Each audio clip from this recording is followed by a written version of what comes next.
am a certified interpreter. I'm an interpreter just like all of you guys here in this room today. I'm going to kind of go over a little bit about me. I'm going to go over a little bit about my research. I'm going to go over some of my education and some fun stuff. So a little bit about me. I'm going to start with my interpreter journey, which should be easy enough for us to interpret this morning. And I'm going to keep saying interpret as many times as I can just to see what you guys do with that. So I started learning sign language when I was in high school.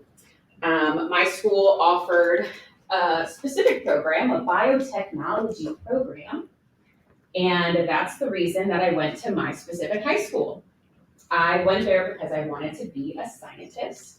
I wanted to be a biotechnician, someone who works with cells, who works in a lab, who maybe looks in a microscope, and that's what I wanted to do.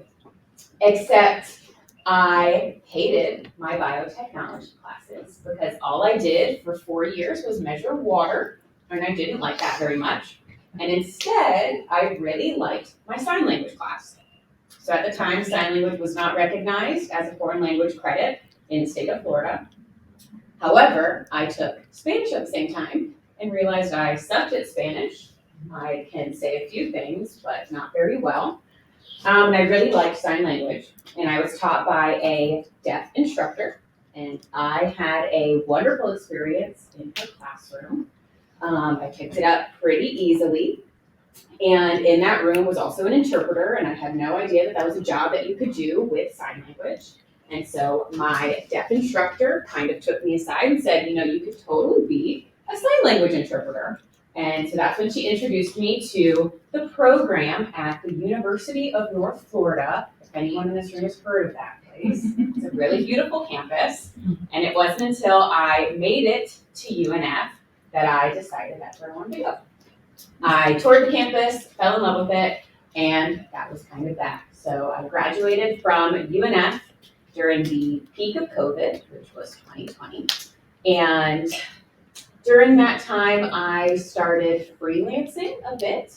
My first real full-time gig was working with individuals with intellectual disabilities and doing some independent life skills, interpreting those classes. I also had some experience in the K-12 setting, and from there it kind of trickled to a few other fields, and I'm going to talk about that in just a moment. Some other cool things about me, I have some hobbies because I'm not just an interpreter, I'm also a person. I've recently really gotten into yoga. I've been loving yoga. It's been great for my physical health, my mental health. It's been a lot of fun. I also like reading, and so I enjoy reading fiction, nonfiction, and we'll dive a little bit into the nonfiction that I really like to read a little bit later as well. And so my education, like I said, I graduated from here, UNF, and a little bit after that, after my undergrad, I got my master's degree also here at UNF in general practitioner, interpreting general practitioner. And currently, I am a doctoral student at the University of North Florida in the program called Educational Leadership, and it'll have a concentration in interpreter pedagogy, which is educating interpreters.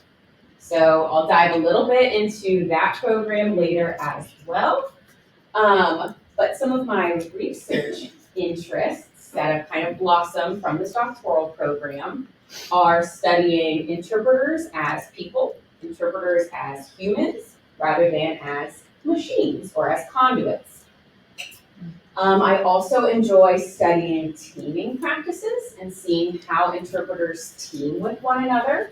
That's something that really interests me because I've had my own experiences as a young interpreter that have been not so great as far as teaming goes. So I'm going to pause here, see if there's any questions, see if everyone's doing okay. If there's any questions, go ahead and raise your hand for me now. All right, moving right along to some of my interpreting experiences. So I talked a little bit about the independent life skills classes that I did. Those are a little bit self-explanatory. And they were a great place to start that was low risk, not a whole lot happening there as far as risk goes. No one's gonna die when I'm talking about what it takes to brush your teeth in the morning, brush your teeth at night, or get dressed for an interview. No one's gonna die when it comes to that. I then moved into the K-12 realm, and I was working with a kindergartner who had additional disabilities and didn't have very much language.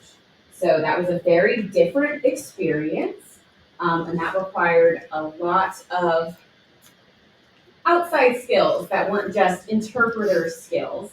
I did that for a little bit until a staff position became available at the University of North Florida. If you've heard that term once, we're going to hear it 5 more times. And I worked as a staff interpreter, working with our students here at the University of North Florida. So I was interpreting for a wide variety of students, a wide variety of programs. They range from Master of Athletic Training to undergraduate studies in graphic design, a Bachelor of Social Work, a Master of Social Work. We had business majors, we had people getting their accountant degrees, all kinds of fun stuff, and all kinds of not fun stuff. After doing that for a little while, I then became aware of a position to be a program interpreter. And the program interpreter differs from our staff interpreters because they interpret for our faculty who are deaf in our ASL programs. So that's what I do currently. I interpret for deaf faculty who teach ASL, who teach classifier skills, who teach deaf culture. And so these are all faculty that use ASL as their primary mode of communication. And that's what I get to do. It's a lot of fun. So I'm somewhat of a designated interpreter for our 3 full-time faculty. We also have 5 part-time adjuncts, part-time faculty, and 5 full-time staff. So I interpret for 13 different individuals, and that's why I have just about 13 different sign names, because each of them signs my name a little bit different. And so I no longer use a sign name because Sierra isn't that bad. I've also interpreted in VRS. It's not my favorite field, it's not my favorite setting, but I've done it. I've interpreted 911 calls. I've interpreted calls for people trying to get refills on prescriptions. I've interpreted people trying to get refills for their penis medication. I've interpreted sex phone calls. I've interpreted in prisons. I've interpreted scams and spam calls. And I've also interpreted calls to grandma. I've interpreted calls to mom. I've interpreted kids calling out of school and pretending to be their mom. I've interpreted people cheating on their significant others. I've done all of it. And it's not my thing.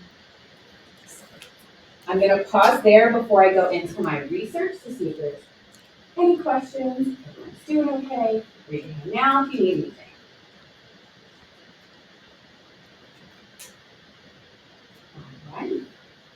So, talking about something kind of fun that you guys might not think is fun, but research. I hated research when I was in my undergrad. I thought it was so boring. Why would I want to read all of these really big words from other people doing their passion projects? Why would I ever want to do research? Who cares? It's so stupid. And then I got to do my own research, and it was so fun. So my research really stems from my own experiences teaming with interpreters who were less than pleasant. So I am a younger interpreter. I'm nationally certified, but I still consider myself a novice interpreter because I have less than 5 years of experience. And I have been treated as such, and I don't love it. So one thing that I like to research and study in the field of interpreting and interpreter teams is the topic of horizontal violence. And horizontal violence means 2 individuals of equal status, and one of those individuals deems the other to be a subordinate, or they deem themselves to be above the other interpreter, the other individual. And so this has been observed in not only interpreting fields, it's been observed in fields like nursing, it's been observed in fields like teaching. And so nursing and teaching are both sister fields to interpreting. They're both very similar in length of study, program of study, meaning it takes about 4 years for them to graduate from their program. They have very similar certification structures and different testing structures that are very similar to interpreting. And the other thing that's pretty apparent in all three fields is it's very female dominant. It's very white female dominant. And so that's something that we see in all three fields. And the term horizontal violence originated from research in the nursing field, and so that's why I borrowed that term to explain the phenomenon that I've experienced and a few others have experienced. So this project, this pilot study, stems from a quantitative research course that I took as a part of my doctorate program. And in this quantitative class, we had to gather some type of data. So we needed numbers, we needed something to work with so we could practice using different coding structures and different software to see if something is happening in our data. And so I decided